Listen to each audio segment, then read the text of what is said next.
Let's see. Starting live. We back. Sorry about that. That's all me. We let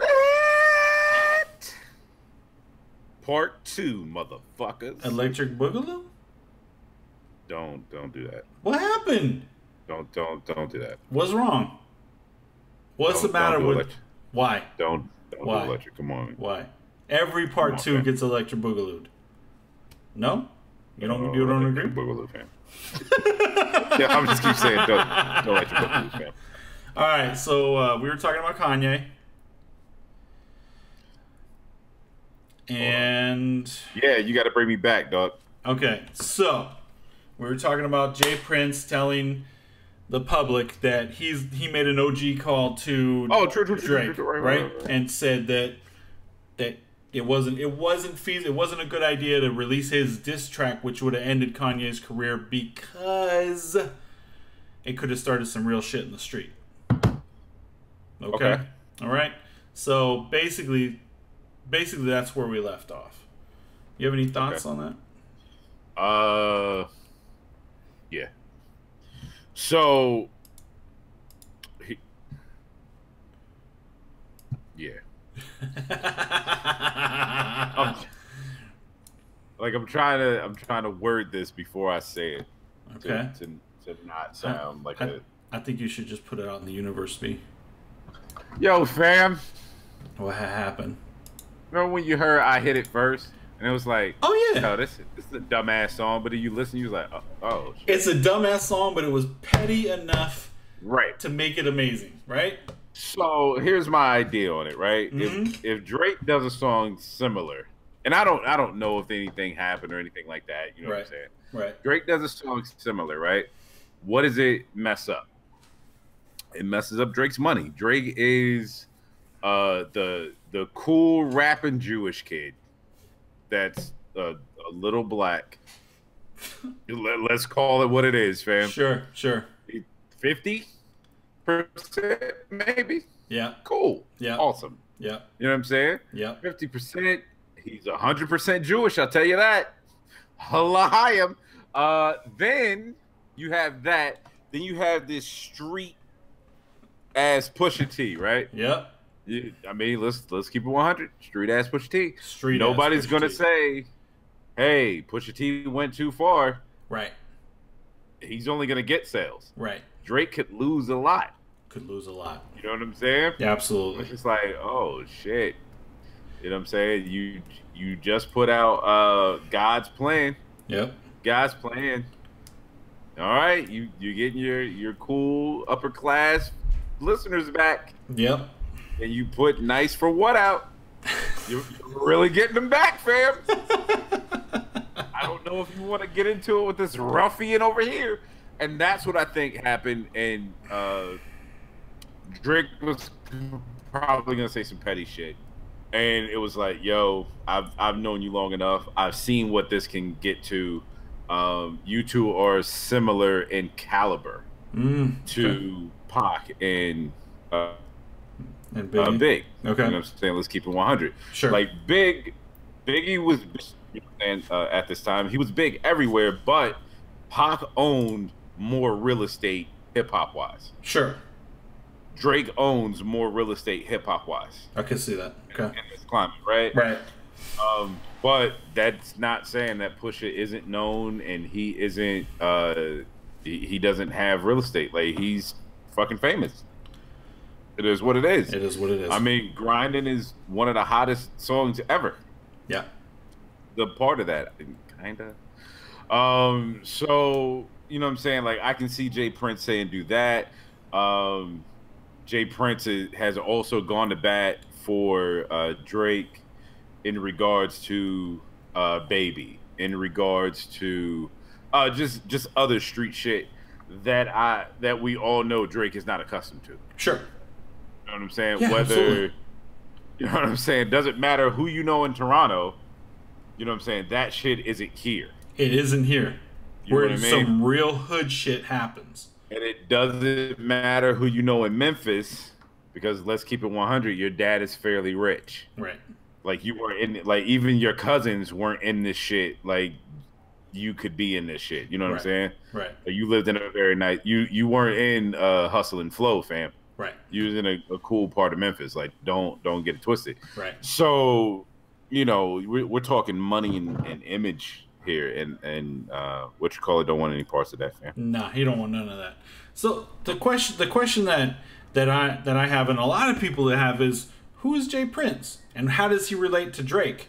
So I had to do some research and figure out, because I actually didn't know who he was, and I thought, yeah, no, I didn't know who he was when when that came out. I was like, yo, what the fuck? That's okay. Okay, the OG. I guess he's some kind of OG. And I was having a conversation with somebody, and you know, they were like, "Who's Jay Prince?" And I was like, "I actually don't know. Like, let me go look." So I went and looked, and I was like, "Oh, Rap-A-Lot Records. He's the CEO. He started it. The group that made him is the Ghetto Boys. Mm-hmm. Like that's what made Rap-A-Lot Records. So." Very interesting. He had quite a few rappers under his belt. He didn't have UGK as a group, but the two solo artists off of that, Pimp C and Bun B, he had on that. He had Do or Die. He had a lot of artists, but there were only a few that were relevant to the culture. Twisted. No. Yeah. I pulled some of the shit off of Wikipedia, so you never know. I mean, if you really want to get into it, as far as a label, he showed a lot of labels how to move. Right. Like, he is the reason Scarface headed Def Jam South. Right. He did have Scarface. The solo artist Scarface he did have. Yes. Yeah. And what I'm saying is, he is legitimately the reason Scarface ran Def Jam South. Okay. Yeah. Like, he was like, okay, right. you need an exec, take Scarface, blah blah blah blah blah. This is yada yada yada. He brokered that deal. Yeah. And it was done. Jay Prince in music is very big. Mm-hmm. But Jay Prince before music is scary. Right. He's very big. I think that he's still very scary.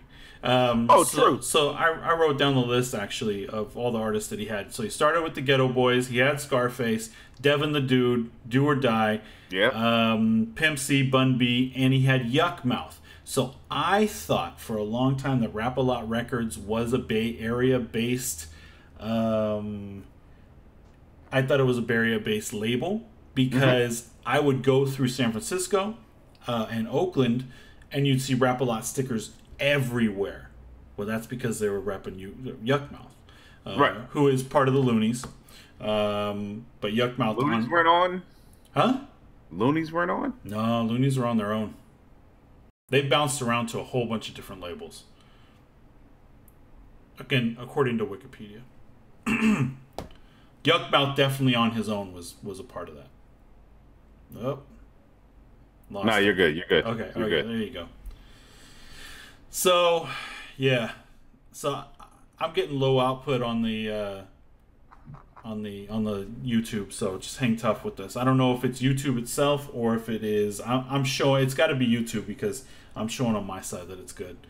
So, but who knows with my computer? So, there's Jay Prince is Jay Prince prior to Rap-A-Lot Records, like you said, a very scary dude.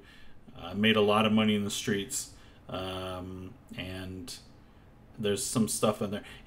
What's interesting is that if you watch his Breakfast Club interview, which is riveting, B said no, it's not YouTube, it's Diddy fucking with us. We done fucked up. We done fucked up.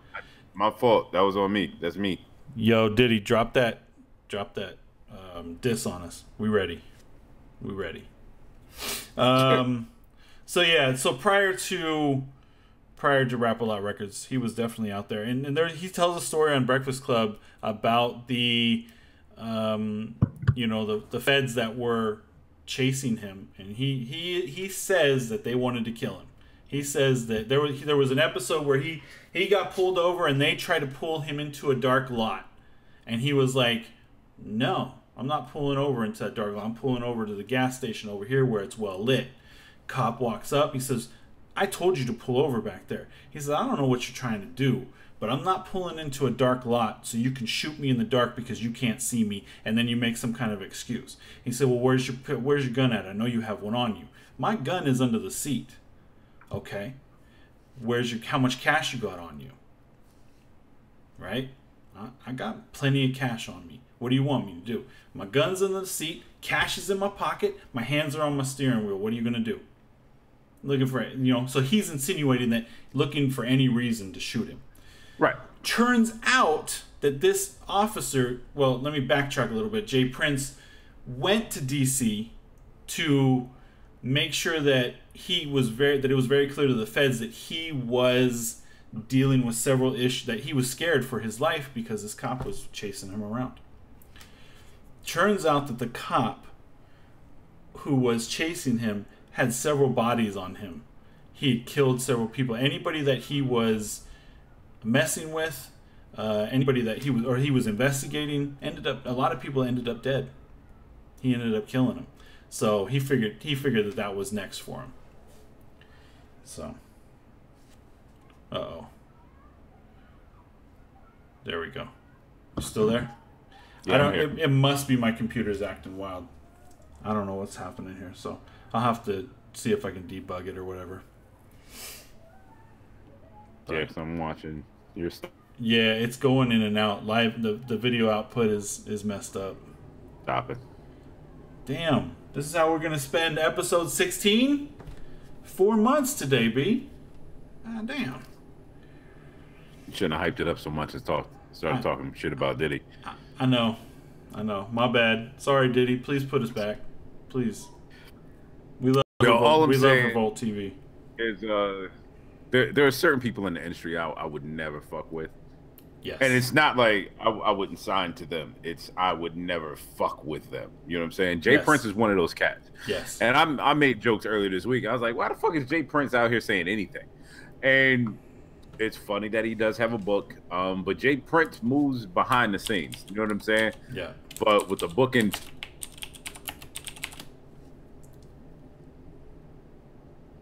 so you look at Diddy, you look at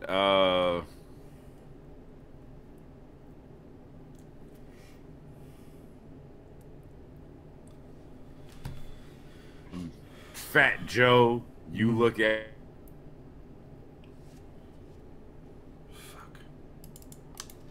and you realize it's a bunch of street niggas. Mm. You know what I'm saying? It is what it is. There's a bunch of gangsters out here, right? And they had enough money to do business with the white people in charge of the music, right? And that's just what it is. It wasn't like there were black people who were starting labels. When the big labels were started, black people weren't in a position to play. You know what I'm saying? Yeah. Geffen's not new. Capitol Records isn't new. Right. You know what I'm saying? Priority isn't new. Like, they had been out. And, now you have rap that has come up and become the genre to be. Yeah. You know what I'm saying? It is pop. Totally is. How do we get in with the people? And what happened is, if I'm a street dude, you know what I'm saying? I can go out and get $20,000 worth of recording equipment and have it written off on my taxes and be like, well, there we go. Now you know why I got that 20 grand. Exactly. Cool. Exactly. You know what I'm saying? Yep. I signed this artist and I signed this artist and, we go on a tour. We do whatever we got to do and we just make music because I know legit money is going to come off of it. Right. You know what I'm saying? You look at BMF and that's BMF. You know what I'm saying? Like, they were smart. You look at Rockefeller. Mm-hmm. Like, let's go through it. You look at Rockefeller. You look at Rough Riders. You look at Terror Squad. You look at Death Row. You look at Lynch Mob. Technically, you know what I'm saying? Yeah. It's it's these. You look at Rap a Lot. It's these that were built behind certain money, and you know what I'm saying. They had acts that they wanted to see make it. Right. You know what I'm saying? Absolutely. And in some part of this world, it is pay to play. Oh yeah. Oh, no doubt. It may not be necessarily payola, and for people who don't know what payola is giving a DJ an amount of money to play a record and get that record played on radio. Right. This isn't that. This is, I'm going to have a seat at the table, and I'm going to bring you a record, and you're going to put that record out. Exactly. In these certain situations, certain people who are at the labels don't know how the streets move. They're very removed from the streets. So if a street dude walks in and starts putting pressure on a couple cats, then so be it. Right. Now that cat is like, yo, I gave you $10,000. I don't want your money. He's like, no, I gave you $10,000. You're gonna get my man signed. You're gonna give me a distribution deal. Yeah. And now he's technically in fear of his life because he doesn't know how this shit is moving. Right. And the street dude is putting a lot of pressure on him to just get his homeboy side. Right. You know what I'm saying? Absolutely. So that is where a lot of this shit happens. A lot of these people come from, and Diddy is one of those people. Right. Like, he came under those people. Right. You know what I'm saying? Like, Andre Harrell is not a nerd just because he wears glasses. You know what I'm saying? He'll fuck you up. Like, let's just keep it 100. Right. So, you know what I'm saying? It's like Russell Simmons is not a punk. No, not at all. Like, Russell, I'm pretty sure I've heard it in interviews where he has shot motherfuckers and he has stabbed a few people. You know what I'm saying? Don't let the Zen shit fool you. Wow.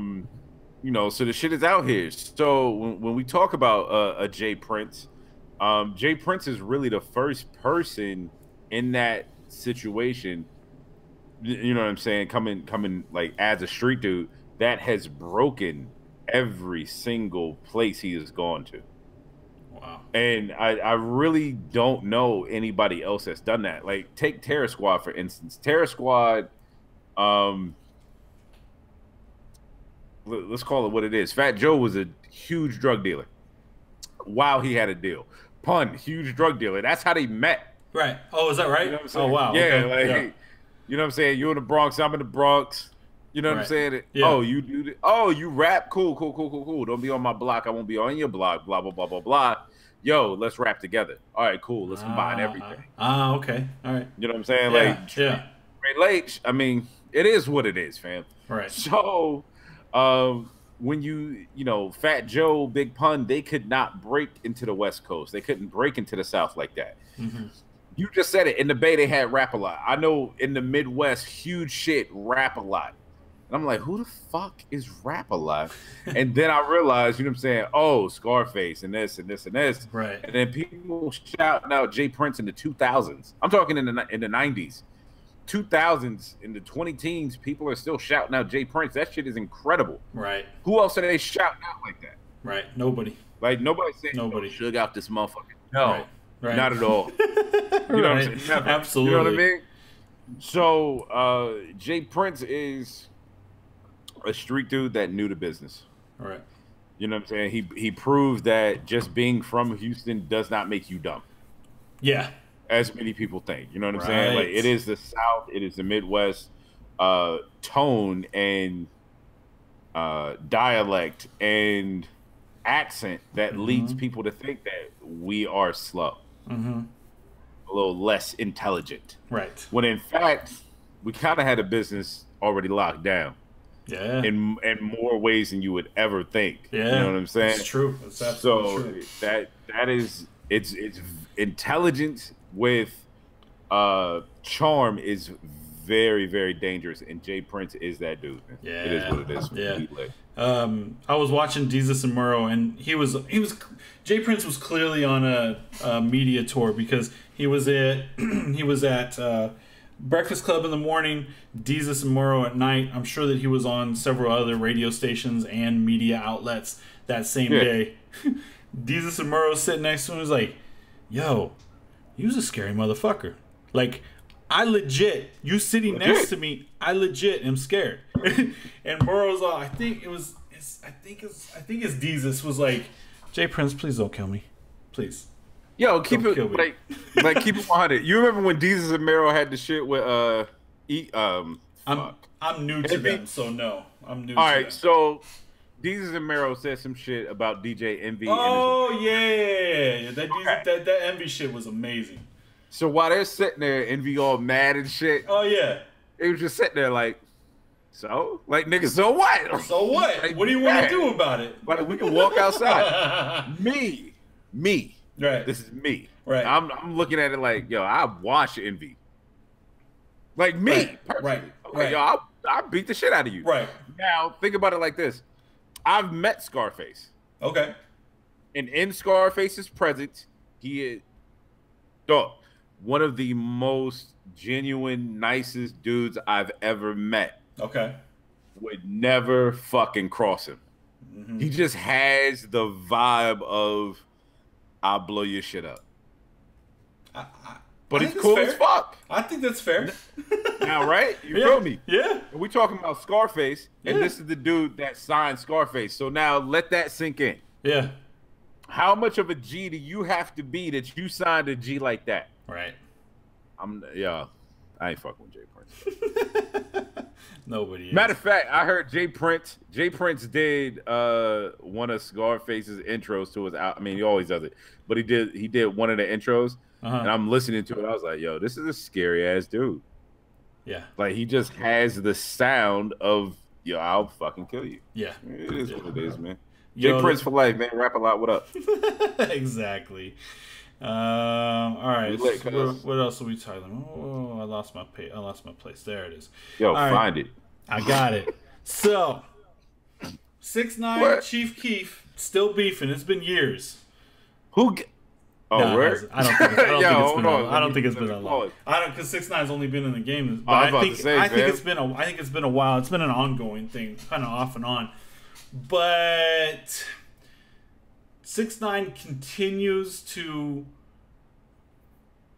push Keef, and Keef keeps showing up where he thinks 6ix9ine is, alone. Like, he's in, where's he from? He's from Harlem? 6ix9ine? No. Oh, 6ix9ine is from Harlem, isn't he? Or is he he's from the Bronx or some shit like that? Brooklyn. He's from Brooklyn.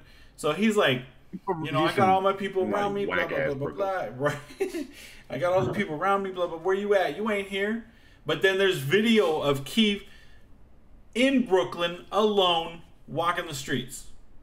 Alone. Like, so he got no security with him, no nothing. He's looking for this fool. Let me explain something to you real quick. Mm-hmm. I'm gonna go back to this intelligence and and charm shit, right? Mm-hmm. A lot of people really think that they can fuck around with dudes from the Midwest, right. And I'm saying this shit 100. Let's look at you ever saw Into Deep? Oh yeah, movie with LL Cool J and Omar Epps. Right. Yep. Okay, now in that movie, they're in Cincinnati, Ohio, or I'm sorry, Akron. Excuse me, they're in Akron, Ohio, right? Okay. Mm-hmm. LL Cool J is from Newark, New Jersey. Comes over and tries to be the big drug dealer in Akron, Ohio. That is a true story. Oh shit. Okay. And Officer Omar Epps' character, Officer Jay Reed, that was a real officer. Oh wow. The reason that Officer Jay Reed had to go infiltrate I forget, God, whatever you call it. I'm sure he called himself God. But the reason he had to go infiltrate is because of all the gang war that was happening. Okay. His fucking guys are getting picked off by Akron cats.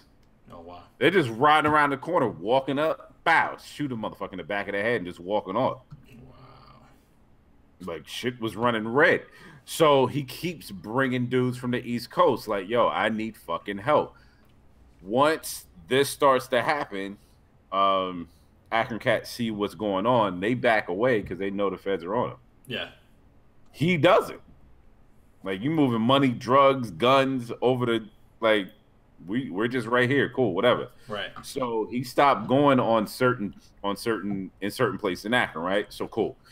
So what I all that to say, Chief Keef is from Chicago. There's a lot of dead people in Chicago. A lot of dead people in Chicago. I wouldn't. I'm from the Midwest. Mm-hmm. I wouldn't fuck with people from Chicago. No. I know a bunch of people in Chicago that got love for me. I got love for them, but I know a bunch of people outside of Chicago that are from Chicago that I wouldn't fuck with. Yeah. Like if I was a fan, let's say, I see Bernie Mac. You know what I'm saying? I wouldn't run up on Bernie Mac like, yo, what's up, Mac? Yeah. Like, nah, he might knock you the fuck out. He probably would. He probably would. You know what I'm saying? Too. Like real shit. Yep. And not give a fuck. When he was in the Chris Rock movie where Chris Rock runs for president, Bernie Mac is his brother. Mm-hmm. He's the vice president and shit. Mm-hmm. In that movie, when he gets off the train, he just starts smacking the shit out of people. Yeah. Trying to get to his brother. Yeah. That was the most Chicago shit I've ever seen in my life. Like I think it was a green suit. He's in this bright ass suit. Yeah. He's big as fuck. He's long as shit. He looks like a pimp, and he's knocking the fuck out of people left and right. If I remember correctly, Bishop Magic Don Juan is from Chicago. He is. That's correct. He is. Yes. Yes. Like, I mean, this is Chicago. All right, man. Fuck it. Yeah. It's funny because 6ix9ine will get beat the fuck up. A lot of people in Chicago are saying, "Don't come the fuck out here. Like, you don't know us. You don't want to play with us. We will fuck you up. We don't need Chief Keef. We will fuck you up ourselves. Don't come out here. Don't play with Chicago. Because Chicago don't give a fuck." You know what I'm saying? So this might turn into something bad, but we'll have to see what happens. 6ix9ine's way out of pocket though. His people need to get him in check. But I know he's being pushed by his people. I'm clear about that. He's also super trolling, man. Oh yeah, I know that. But the super trolling is going to get him in trouble. See, this is one of those things.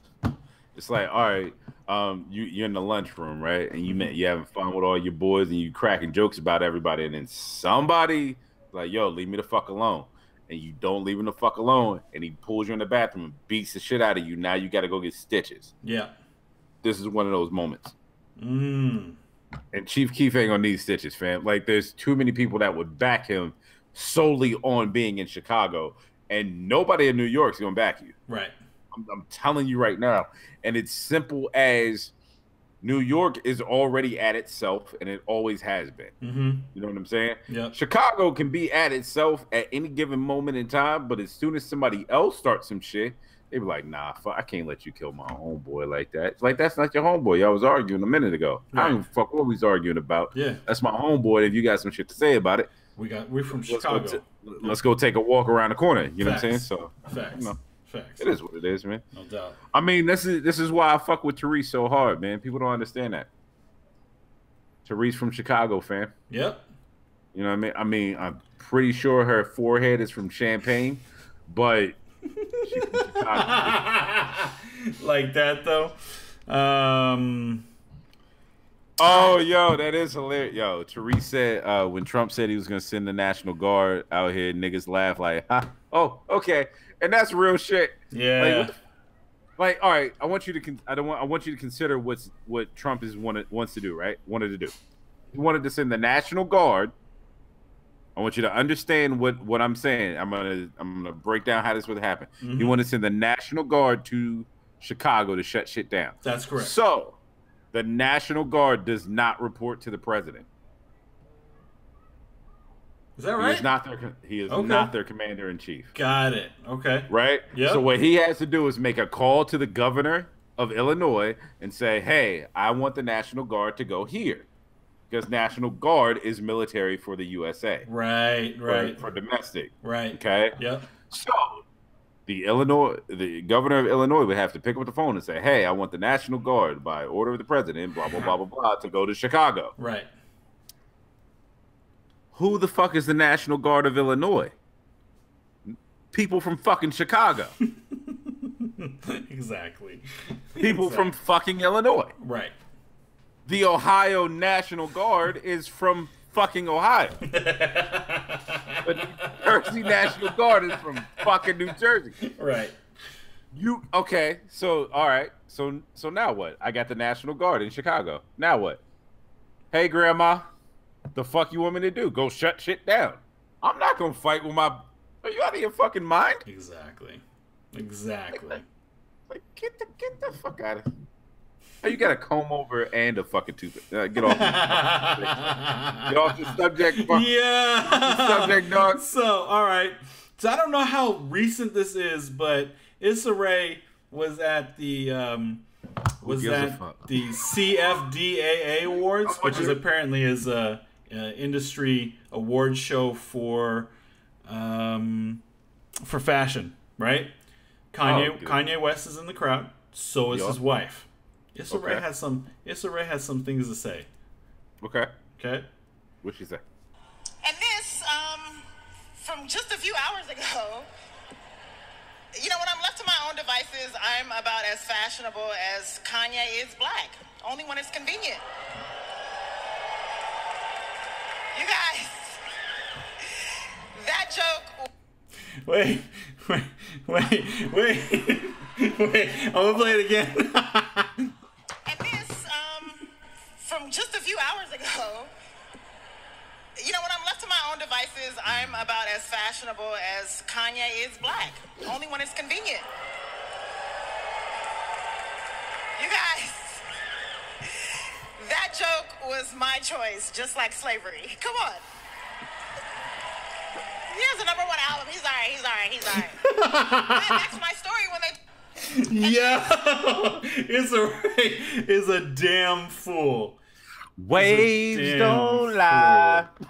Yo, so okay, all right. So let me. All right. So listen.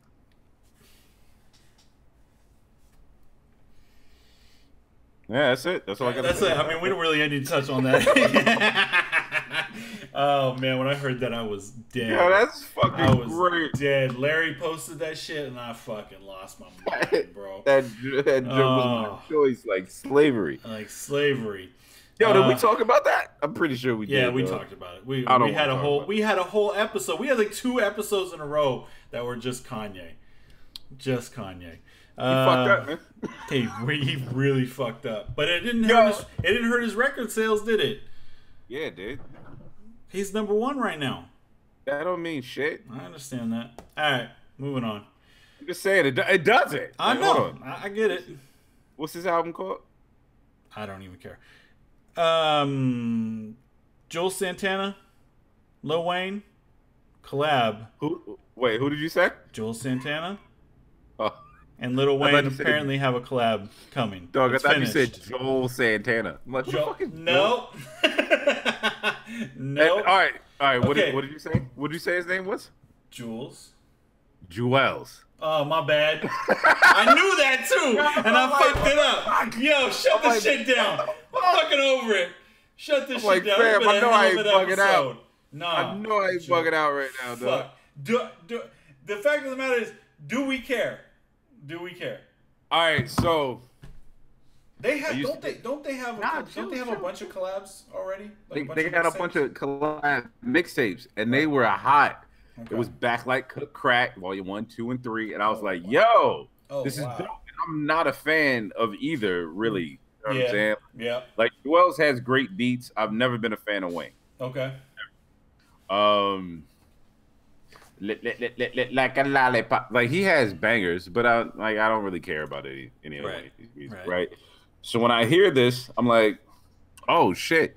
I was excited for this album 10 years ago? Nah, 8 years ago. Something like that. Long ass time ago. This shit is, who gives a fuck? Right. Like Joel's about to do 7 years. Wayne may have the Carter 17 coming out in a week. I don't fucking know. Who cares, dog? Who cares? That's what I thought too. Hot garbage. What do you know about this Talib Kweli and Rez debacle? Oh, so did you read about it? I didn't read it. No, I didn't have time to look it up. Reese says, is it Reese or Rez? Yeah, it's Reese. Is it Reese or is it Reese? Okay. It's Reese. I always thought it was Rez. Whatever. Because it's R-E-S. resuscitate her career. Is it? I'm sure it's So basically, she accused Talib Kweli of halting her career, or capturing her career, rather, putting it on hold because she would not accept his sexual advances. First, this was in court somewhere around before 2010, I'm pretty sure. Oh, wow. Okay. Kicked out. Kicked out? Yeah. Like, nah, fam. None of that shit happened. Wow. But she's taking it to the press anyways. I mean, me too. So, wow. I'm not doubting that any of this happens. You know what I'm saying? Yeah. But it's already in court document that this didn't happen. It's been proven. Yeah. He has already sued her for several things that she did not do. Reese. It's Reese. To release her from her contract. Okay. So it basically is like this. If I say, 3 albums or whatever, you got to write 15 songs or 20 songs because you're an artist and a writer, et cetera, yeah, then you got to do that shit, fam. Yeah. And if you don't do that shit, then the fuck you want me to do? Right. You know what I mean? Like, that's the boat that she's in. And it's just like, well, I'm not really mad at Talib Kweli right now. I'm sorry. That's wild. Like, out of most, pretty much all the Me Too's, I'm like, this one is kind of, I don't know, fam. I mean, okay, so let's be clear about this. He did an album with her. Is that correct? He went on tour with her. He put her on, right? Because they've been doing music since like 2000. Oh, is that right? Oh, she's been out for a long She's time. on a bunch of his shit. Okay, I know who we're talking about now. There was another person I thought that he did a collab album with, and I wasn't sure. Maybe it was her, maybe it wasn't. He did a collab album with I can't remember. Was it Gene? No, it wasn't Gene. It was somebody that I hadn't really heard of before. Let's see. That's all right. But either way, she was wilding the fuck out, man. In my opinion. Mm-hmm. You know what I'm saying? Because now it's really I guess I'm trying to figure out how to say it. Sexual harassment. It's not a molestation. It's not advancing. It's not rape, et cetera, et cetera. It's just harassment. Right. And it's not a hard thing to bring up in music. Yeah. And win. So when you bring it up and you bring up charges and they take it to trial, and then at trial they're like, no, that happened. And I mean, we're talking with video evidence, with surveillance evidence, with tapes, et cetera, et cetera. Like most of the shit, like most of the shit she was talking about happened in studio that they have tape running all day. Right. Like, that's how Kweli gets down. He records in session in the booth, and then he also sets up in session, like in the room. Oh, wow. Okay. You know what I'm saying? Yeah. So everything is said in case he misses something, blah, blah, blah, blah, blah. And that's how they record. Mm-hmm. So, come on, fam. Wow. Okay, so I looked it up. Idol Worship was the name of the group, and that is Talib Kweli and you said Reese? And Reese. Yeah, they went on tour. There was a point where I was going to go see them live because I hadn't seen Talib Kweli yet, and I was like, I want to see him on his own. I don't want to see what this is. Oh, it would have been dope. She's dope live. Is she dope live? Yeah, she's dope. Yeah. Well, fuck, it don't matter now. That's whack. I mean, shit is old, man. Yep, it is. I mean, for her to bring it up, like, it's just dumb old. It is. That's ridiculous. Shit crazy, cuz. Shit crazy, cuz. You got anything else, homie? Yeah, we had other shit. This is way short, man. No, that's it. I didn't have anything else. What else? Nah, I sent shit. Oh, you did? Or did we already talk about it? Yeah, I'm pretty sure we put it on already. Oh, that's cool. Let's discuss the T-shirts that we're supposed to get that people can purchase The culture merch. You know what I'm saying? We have merch. You don't remember I told you about it? Nope. I think that you These t-shirts that say "Fly Me Out." Fuck off.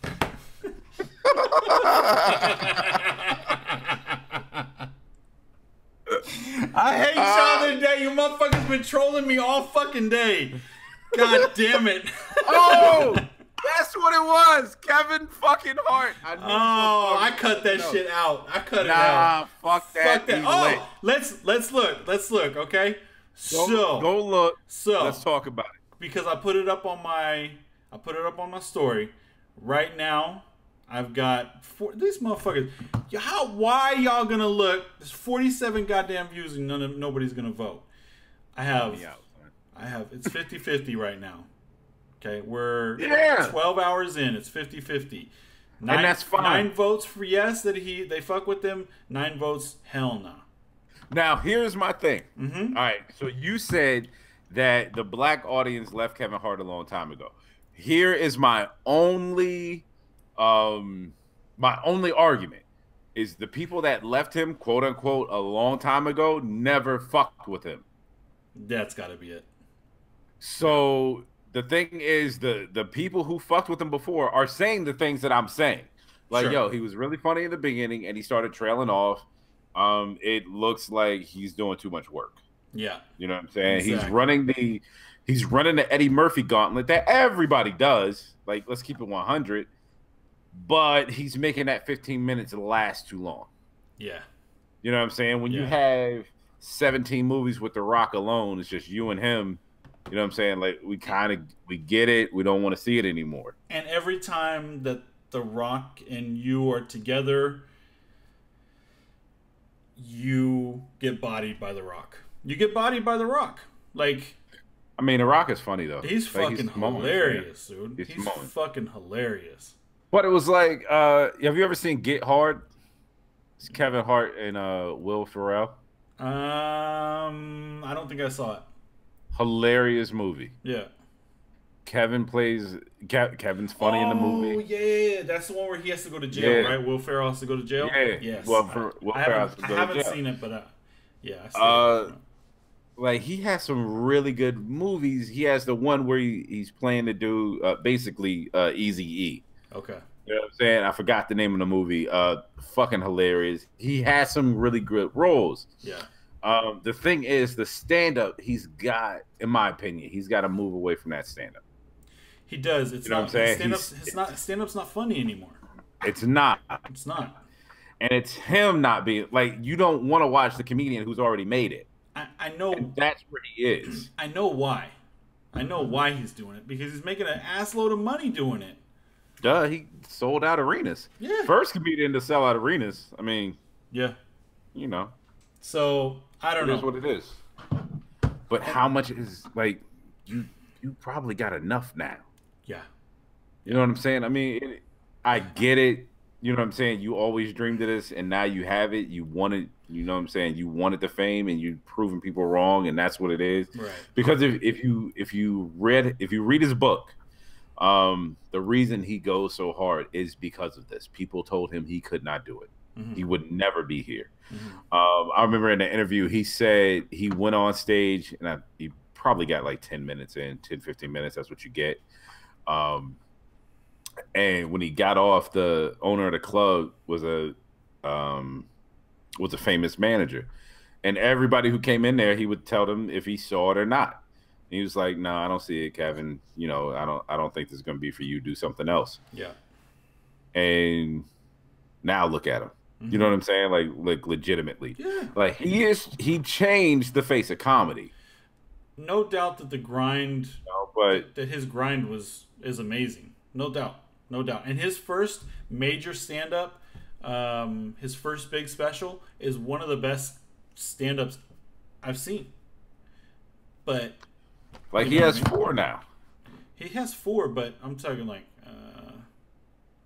I don't remember what. I can never remember the name of it, but it's the one with LeBron James and Shaq are in the crowd. Shaq was playing with the Cavs.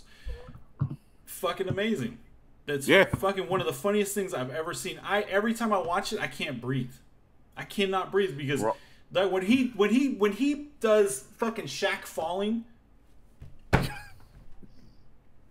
amazing. It's amazing. So it was Grown Little Man, right? That was the very first special that he got. Yeah, and that was like a small audience, right? Yeah, small audience, really small, hilarious fuck. Yeah, hilarity. Then you have that one in Cleveland, which is I forget the fucking name. Hilarious as shit, and I thought it was an anomaly that he got funnier on that one. Right.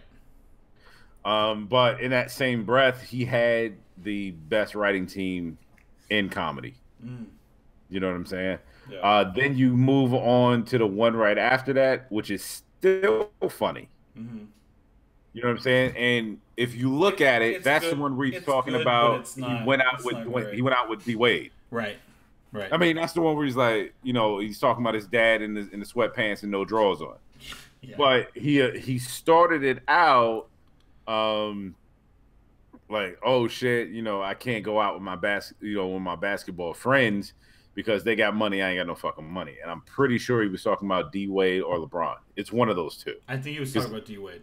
Because LeBron was in Miami when that happened. Right. But he was playing for Miami. Right. And they've been tight. So he gave the air of, basketball players are here, but my money is here. I'm still, you know what I'm saying? Like, he still had that. Right. And the one after, like, he's talking about, oh, I just bought it. Basically, I got a mansion and my driveway's so long, I had to take the garbage out, but it's complete blackness. It's so dark. And what you get from him telling this is that you're super rich. Yeah. There are no street lights. Right. Because that's the community you live in. Right. You know what I'm saying? Like, I can walk out, look at my front window and look at the street lights. You know what I'm saying? Absolutely. So, and if you got a long driveway, that means you got a shit ton of land. You know what I'm saying? Like, it's painting the picture that you are no longer relatable to who you're talking to. Exactly. And that's where he sits at right now. You know what I mean? So and Naeem is fucking hilarious. That's his homeboy. Oh, that's his homeboy.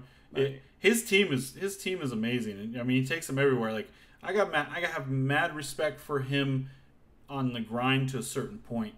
Where I lost him was when he was asked about Black Lives Matter, and he refused to say anything because he was worried. He basically said that he was worried about fucking up his money. And I say that because if he takes a loss on the white side of it, he loses a lot. He loses his movies. He loses his stand-ups. He loses a lot. But some things are bigger than that. You know what I mean? So I'm a Grown Little Man. Seriously Funny is the one that we're talking about.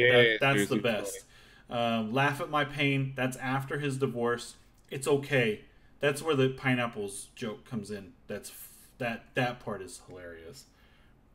Right. Let me explain. And then there's the last one. What now? That's the one where he sells out arenas. And that's the one he won. He's from Phillies. That's the one he went to Philly and he sold out it's not, I can't remember what the name of that stadium is, but he sold out the Eagle Stadium. Yeah, the Eagle Stadium. Right. No. Now what now is the new one, right? That's the one where he sells out the Eagle Stadium. Oh yeah. Yeah. Laugh at My Pain is the third one. It's the right. Hold on a second. Hart embarked on a comedy world tour titled "What Now" tour at the AT&T Center in San Antonio, which concluded. That's where it started, and then it concluded at Columbus Civic Center in Columbus. But the recorded one that went on into movie. It went into movie theaters. Was in Philly. Right. Philly. Yeah. That was What Now? Wow. All right. Yeah. Cool. So I didn't think What Now was funny at all. Like, I really had a hard time finding funny jokes in that thing. I was just like, wow, he needs to stop. Really yeah. Like, I mean, the high points are high. Like, when he does land a joke, it's really, really fucking funny. Mm-hmm. But when he doesn't land a joke, it's really, really, really low, and it takes a really long fucking time. Right. That's the best part about Seriously Funny, is that from start to end, it's comedy. It's straight comedy. Even Seriously Funny had low points. Mm-hmm. And it was like, you know, at the low point, it was just really short. Yeah. And it was like, boom, and you're back up. You know what I mean? It was more like he was taking a sip of water and you're back in. Right. That's it, fam. We lit. All right. The comments. So I did 2 posts. I did a post on my story where I did a poll, and then I did one on where I had 34 comments, and it's kind of split as well. Some is like, nope, don't like him. Yes, nah, funny, but not as funny as he thinks he is. Nah, not really. I think he's overrated. His family jokes is what put him out there, and we're pretty clever and funny. But after that, it's like, nah, nope. His delivery is what people, and I think that's what people were talking about with Bernie Mac, because Bernie Mac talked a lot about the family side of things, and he really he degraded those kids and those jokes, man. That shit was that Kings of Comedy joke that he that he did. Holy shit. He nailed it. Amazing. He killed it. He nailed it. He killed it. Him downstairs. Yo, that came out in what, 97? 98? Because he when did he pass? Oh, he passed right after that, didn't he? No, he passed in the late 2000s. Is that right? Yeah, he had to. Because I thought that he was blowing up and then he was gone. Kings of Comedy was 2000. All right. Yeah, let's see. I'll tell you 1 second. This is exactly why we need a fucking intern. But you don't believe me. A fat intern. He died in 2008. Okay. Yes, he was. You're the one that said that shit. I don't know why you putting that on me. I did not say a fat intern. You said I need to hire a fat intern. That's what you said. Go reread it. Motherfucker. I don't know what's that. You know how much text is in this group chat? Yeah, I do. I know what I said. A lot. Now, yo, I'm dead ass watching Seriously Funny today. I think I am too. Yeah, we should. You know what? Let's shut this shit down. Everybody, watch Seriously Funny because it's funny. It's the last time you'll see Kevin Hart being funny.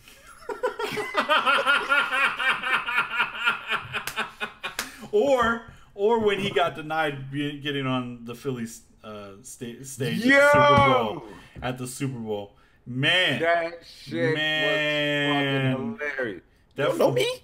You know me. I know who you are, Kevin Hart, but you cannot be up there. He said, "Was his friend?" He said, "Was his hand? Was his hand? What did he say when he said? He said, how was his hand? Like, was it firm?" He was all, "It was firm." That man knew what he was doing. He was there for a reason. Or what? Yo. Oh shit, yo! What do you think about Trump disinviting the Eagles? I mean, the Eagles. Yeah, I think it's I think he's like a big kid. You know what I mean? I think it was the funniest thing since Kevin Hart on stage. It was pretty fucking like great. At that game when he's like, they fucking won. Yeah. Like, oh, I'm sorry. Oh shit, let me get out of here. Yeah. You know what I mean? Yeah. So I enjoyed it thoroughly. I think that there's something else we need to talk about real quick. So I thought it was like, I was like, yo, really? He disinvited the Eagles? What a crybaby little bitch. Like, I don't know how much the Eagles were talking, like some of the players or whatever, but that was funny as shit.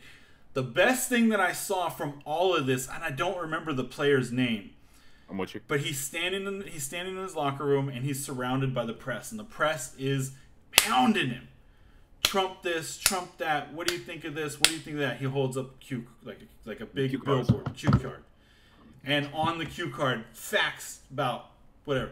60% of prison inmates are African American. That's one of the things that it says. Then it says something about violence. ESPN did not have a good shot of it, but I've seen a better shot. Here's a better one, yeah. Yeah, and it says he has straight facts. They keep asking about Trump. They keep like, are you really not gonna answer any questions? And he was like, then he puts one down, puts another one up, says, "You are not listening. You're not listening." Fuck, that was amazing. He answered the question. That was amazing. Until all jokes aside, I mean, I don't know if this is a joke, but until people really want to sit down and talk about the prison industrial complex and the school to prison pipeline, then we have nothing to talk about. And I mean, just as a full group of people, there's nothing to talk about if people still think that this shit isn't happening. Yeah. You know what I'm saying? I'm telling you, there's a lot of people that don't, that do not. Absolutely. I had a huge conversation with my family this past weekend about that exact thing. Violence. Okay, so my dad says, I just don't understand why there's such a huge guilt trip. And I'm not dissing my dad. This was a serious conversation. I said, because every day you're watching black people get shot by the cops. You're watching them get beat. You're watching them get. He's like, but that's happened on TV all the time. It happened in the 50s. It happened in the 60s. It happened. I said, Dad, you're not listening to me. On my fucking phone, I can see a black man get beat the shit out of, or shot, or whatever, every day. Every day. We've killed 500 people this year. The cops have. U.S. police have killed 500 people. And the number's probably up more. I haven't checked in a while. That's why. That's why we are where we are. And that's why everybody's so angry. That's why I'm so angry. You know what I mean? So, it comes down to the point that there's way less segregation than there was.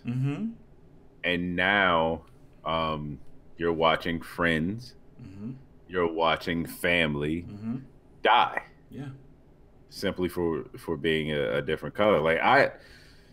All right, so I'm from Northeast Ohio, right? There's a tad bit racism in Northeast Ohio. Sure. It is what it is. It's mainly classism, though. Right. You know what I'm saying? If somebody is from a certain class and you're of different races, you kind of put them in a class, et cetera, et cetera. You know what I mean? Yeah.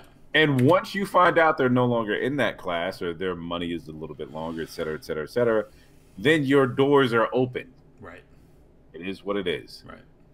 Here in sunny Columbus, Ohio, there's a lot less racism until you get just about a mile outside of Columbus. Yeah. Literal mile. And it's just like, wow, there's crazy Confederate flags, and I'm above the Mason-Dixon. Wow. Keep this in mind. Ohio was the end of the Underground Railroad. Oh, wow. Okay, yeah. Once you crossed the Ohio River and got into Ohio, Southern Ohioans would fight for slaves and would make sure that they had a place to stay, food to eat, and know where to go. Right. And it was like that consistently. Yeah. There was no change. There was no difference. It was come here and you are free. This is what we stand for. Right. And now it is some of the most racist and it's not straight out racism. Yeah. It's the overt racism. It's crazy. It's the stares. I know this nigger shouldn't be here racism. You know what I'm saying? And we're talking about Ohio. Right. Cool ass red state Ohio. Right. Exactly. Wow. So, So Therese mentioned that it was Malcolm Jenkins that was holding up the sign. Thanks, Therese. Thank you, Therese. Couple things to leave off on.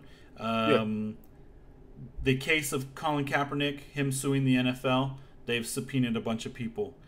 their next subpoena is to President Trump. That's coming. They're gonna subpoena him in that case, and he's gonna have to speak on it. So we'll see what happens with that. He's impeached. It's whether it happens because of this or it happens because of other reasons. The fact of the matter is that the word is that he was involved explicitly with the NFL owners, telling them do not hire Kaepernick. Nobody put him on a team. Then with the standing of the flag, the new rules, he was involved in building that too. That is illegal. You cannot do that as a president of the United States. You cannot get involved in business over patriotism. But you got to keep in mind what he actually said. Mm-hmm. That rule came out, whether he wrote it or, that's neither here nor there, right? Right. But the NFL took a stance. They did. And I say, okay, cool. I say, cool, fine. So I'm not mad at it. It is what it is. That's the stance you guys want to take. So now you cannot kneel. You know what I'm saying? You have to stand up, et cetera, et cetera. But what we will allow you to do, if you do not want to take part in it, you can stay in the locker room. NFL said that. We're not trying to fine you. We're not trying to do – we have to do something. This is what we're choosing to do. Stay in the locker room. Cool? All right, cool. I'm okay with that because protests can happen in other ways. Mm-hmm. Absolutely. You know what I'm saying? Like Absolutely. We can do a lot of shit. Yeah. And then for the president to come out and say, if you go in the locker room, you're not a patriot, I don't give a fuck what they say, basically. Yep. It's like, well, now you as a president or you as a person are using the office of president to put my life in danger. That's correct. So if I go and stand and stay in the locker room, now when I come out, I am looked upon as a non-patriotic person. That's correct. When that is not the case. That's correct. So, just on those grounds, it's crazy. You have a person using the office of president to as a threat to someone's life because it's the office of president. Yeah. It is what it is. Yeah. Barry never threatened anybody. No, he Sons did of not. bitches. No, he did and he not. always let people come to parties. Yes, he did. He absolutely did. He did you see that Trump invited 1,000 people to stand for the national anthem that he didn't know the words to? Yeah, I saw that. He didn't know the words to, but did you see the one single brave white guy kneeled during the anthem? Of the 1,000 people, there was one guy. That motherfucker. Hey, I'm proud of you, bro. Like you did big things. Fuck with that. Hold on. So Therese says impeach doesn't mean he will get put out of office, though. That is very true. Impeachment means that the president is put on trial. Mm-hmm. That's correct. That is it. Right. After which, then Congress and the judicial branch, et cetera, can decide what will happen to him. That's correct. For what he will eventually be put on trial for. The issue is not him being put out of office. Right. That doesn't matter. If he is impeached and found guilty, criminal charges will be brought up thereafter. Right. So it doesn't matter if he's put out. Which is why Nixon resigned. Yes. That's why he was like, I'm out. Talk to you guys later. Whew. That story is unbelievable. Which is crazy because he had to win. Right. He had to win in a bag. Yes, he did. There's brings me to another point real quick. Go ahead. Hold that thought. Yeah. That is the other thing that Forrest Gump stole from black people. It was a black dude that called about Watergate. Absolutely. Forrest Gump. That's correct. Was white. That's absolutely correct. Keep it 100. Couple things. Forrest Gump racist. Zemeckis. We talked about that too. Couple things. Couple recommendations for y'all. Okay. I want you guys to watch The Post. It's a Steven Spielberg movie with Tom Hanks. It is about the Washington Post, and it's everything that had to do with with Nixon in office and the Vietnam War leading up to Watergate. And then on top of that, if it's a very good movie. You have to have a base idea of all the players and understand what's going on with all that. And if you never watched All the King's Men, I think that's the name of it.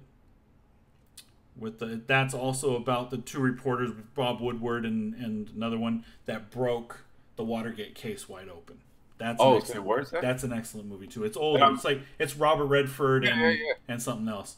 Like, this is not me being sarcastic. I'm with you. Yeah, like, I'm Both of those are excellent movies. Man, I've heard about it. I've just never seen it. Yeah. And you said The Post, right? The Post. The Post is brand new. Yeah. That's out. Let me double check that. All the King's Men. I just want to make sure that I'm seeing the right movie. Oh, so Therese says she's here for the criminal charges. I'm not here for the current VP being the president. If Trump bows out, basically. Yeah, man. Shit. Like in this case, this is one of those cases where I honestly hope, because it's going to come down the pipe either way. Yeah, he's going to be impeached in some way, shape, or form. Right. And I would rather it be towards the end of the 4. Yeah. You know what I'm saying? And he just stay for the 4. Like, what are we? We're 2 in right now, right? We're 2.5 in right now. No, we're not 2.5. We're 1.5 in right now. Oh fuck! Is that it? Yeah. We're not even 2 yet. But we're in the second year. There's not a lot that can happen. But if you go out, I mean, I don't know. I mean, what do we got? Like 1,700,000 people listening. That's cool. Go out and vote and know who you're voting for and what they stand for. Right. And I'm not talking Democrat and Republican. I'm talking about who you go and vote for. Right. Yeah. You need to know. You need to know. You need to do your research on people. There are Democrats. Yeah, like there are Democrats who are absolutely against Trump. There are Republicans who are absolutely against Trump. Right. There are also Republicans who are absolutely for Trump. There are Democrats who are quiet that are for Trump. That's correct. So don't just bet it on the line. So know who you're fucking voting for. That's correct. The movie is called All the President's Men, and it is Robert Redford and Dustin Hoffman. Say words, son. Say words, son. Son, I said say words, son. Words, son. Also, one other thing I would like people to watch. It is a show on Netflix called Explained. Now, when I first started watching this show, I thought it was a spin-off of what is the name of this? The spin-off of Genius, the app that tells you all the names of all the lyrics of songs and goes background of stuff like that. I thought because the art is very similar, but it's not. There's an episode on here. The first episode is about K-pop. The second episode is about monogamy. The third episode is about designer DNA. The fourth episode is the one I want everybody to watch. It's about the racial wealth gap. Mm-hmm. Excellent. There's a lot of history there, stuff I didn't know, and it goes really deep. It's really cool. Did you ever see what is it? The Race? It's a cartoon and it's about race. Oh, no. And it breaks down white, black, man, and woman. Mm-hmm. Right? Yeah. And you start it's a race, like a foot race. Okay. And the ref or whatever, the official blows his whistle, shoots the gun, and the white man, white woman start running. And the white man starts running. And then he runs a few times and he gets like money from his ancestors and he gets all this shit and land and shit. And then the white woman starts running and she gets some shit. Then the two black people are allowed to go. And it's as soon as they start running, it's like there's a hole in their side of the field. So they have to go into the hole and come up. go through the mud. There's barbed wire. There's drugs. There's all this shit, and it's probably the most incredible cartoon I've ever seen that depicts privilege. Right.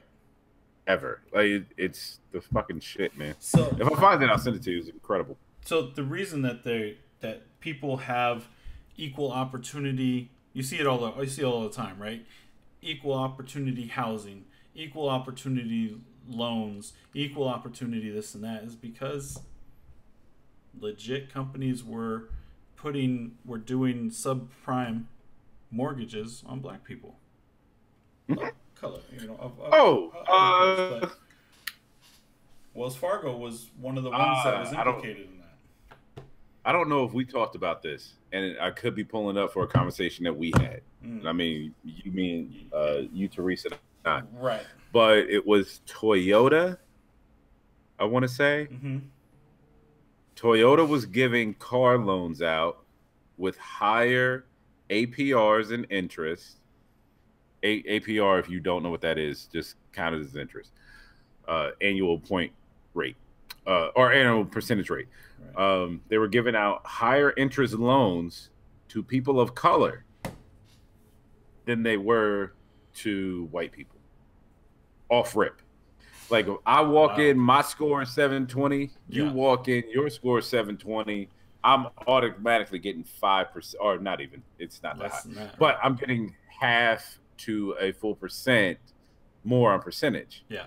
You know what I'm saying? And when it comes out, like it doesn't look like a lot of money, but when you're talking about give me a second, let me do the numbers. Okay, if you're talking about 30 grand divided by 12 or divided 30,000 divided by 60. The unequal opportunity race is what Brandon was talking about, and Therese just put it in the chat. So if you're interested in that, definitely watch it. All right, so over 5 years, you're looking at $41.60 a month, right? Yeah. So that's another basically $2,500, right? For the exact same car that you're paying. It's really not $2,500, but regardless. Basic math, not compound. You're looking at minimum $2,500, which actually turns into somewhere about $9,500, right. Probably about $9,500. So you're somewhere in the vicinity of 10 grand over 5 years paying off the exact same car. That's wild. You know what I'm saying? Same piece of shit Camry, and it wasn't just like a isolated thing for this one dealership. It was countrywide. Right. Disgusting. Yeah. Thanks, Therese. The unequal opportunity race. Miss B said, I worked at Countrywide during the subprime boom. I was ashamed I was a part of it. We knew it was going to happen. Yeah, they did. And they did. There's a great movie about that as well. I can't remember the name of it right now, but Steve Carell's in it. There's a lot of people in that movie. It's fantastic. I'll put it on my Instagram later on. I'll have to look it up. By the way, it's called. Oh, okay. No, go ahead. I can't remember. Go ahead. By the way, it's not just Toyota. It happens in all companies. The bank that I have now in New Jersey, I was going to originally finance this house through. They gave me 4.2 at the time. Mm-hmm. The people I eventually went with gave me 3.2, and the bank knew who I was. Right. Like that's my bank. Yeah. You know what I'm saying? Yeah. Yeah. I'm like, I haven't missed a payment. The people who I did it was a company here, and they're just like, I'm just going by what's here. I don't really care about your race. Like, do you pay your bills? The color of your skin should not. I was like, should not affect any of that. They're like, here's 3.1. I was like, what's interesting is that the subprime stuff. Now, I'm not talking about like the stuff that happened in 2008. And prior to that, I'm talking about in the 80s. I'm talking about in the 70s. I'm talking about this was a way for them to not sell houses to black folk. Like they were, or they would sell them knowing that they would fail. They would fail. It was a tool You know. Yeah, so. But the truth of the matter is, you don't really have to do a lot to get denied. You know what I'm saying? Like, yeah, it's true. It is what it is. It is. And the other movie we're talking about there are houses about this. Go ahead. I know there are certain houses in certain markets that are actually 30. They are listed for 30 grand, or let's just say, more than the owner is willing to sell, just to knock out certain people. Wow. You know what I'm saying? Wow. Yeah. I know realtors, and I know it for a fact. Yeah. Matter of fact, my realtor was black, and she told me there are certain houses she can't even sell because of it. Wow. It should get deep out here, man. It does. It really gets deep. And the movie I was just talking about is called The Big Short. It's got Steve Carell, Ryan Gosling, Christian Bale, Brad Pitt, Marissa Tomei. It's directed by Adam McKay, who is a comedy director. I think I wanted to see that, by the way. The movie is fucking amazing. It's amazing, and it's crazy because it's all true. Yeah. It's all true. You know, that's what's fucked up. And the craziest thing, and this is not a shot at your dad, right? Mm-hmm. It's that people think the same way he does. Mm-hmm. You know what I'm saying? And it's not a shot at him or any of these people at all. Like I said, it's not. I'm not taking a shot at him either. Like, you have to understand. No, I know. I'm just saying. Mentality of a lot of people. Because it's all you actually have to do is listen to what we're saying. I had a whole conversation with a dude, and he was like, "Why do you blah blah blah blah blah?" I'm like, "Because you are literally telling me that this cop's life or this firefighter's life or all lives matter more than the black lives that I'm talking about right now." Right. He's like, "What do you mean?" I said black lives matter, and all I'm saying is black lives matter. All lives matter. We already know that. There's no reason to say that, except there aren't a plethora of white dudes getting shot in the streets. They're not. There's not thousands of, other races just being shot down or treated like they don't matter. I mean, these lives are here. And as soon as people start listening to what the fuck we're saying, instead of, and I say we as we, you know what I'm saying? Yeah. Instead of listening to reply, we will always be in this same exact thing. The quote you said your dad, the thing you said your dad said about, I saw it in the 50s, I saw it in the 60s, I saw it in the 70s, I saw it in the 80s, I saw it in the 90s. All makes sense because, yes, you did see it. Mm-hmm. Somebody's got to stand up for it at some point. You didn't see it like you're seeing it now. It's not the same. Absolutely not. The same. And I'm with you. The biggest part of all that is that in the 80s, you didn't see it. In the 90s, you didn't see it. Not like that, right? They've been killing dudes. They've been killing people out here for a long time, and nobody was here to document it because it was their say against the dead persons. He reached for his gun, right? Where's your gun? Under my seat. How much cash you got on you? If he goes to reach for his cash, he's dead. Like, he went to go reach for his gun. That's a tactic.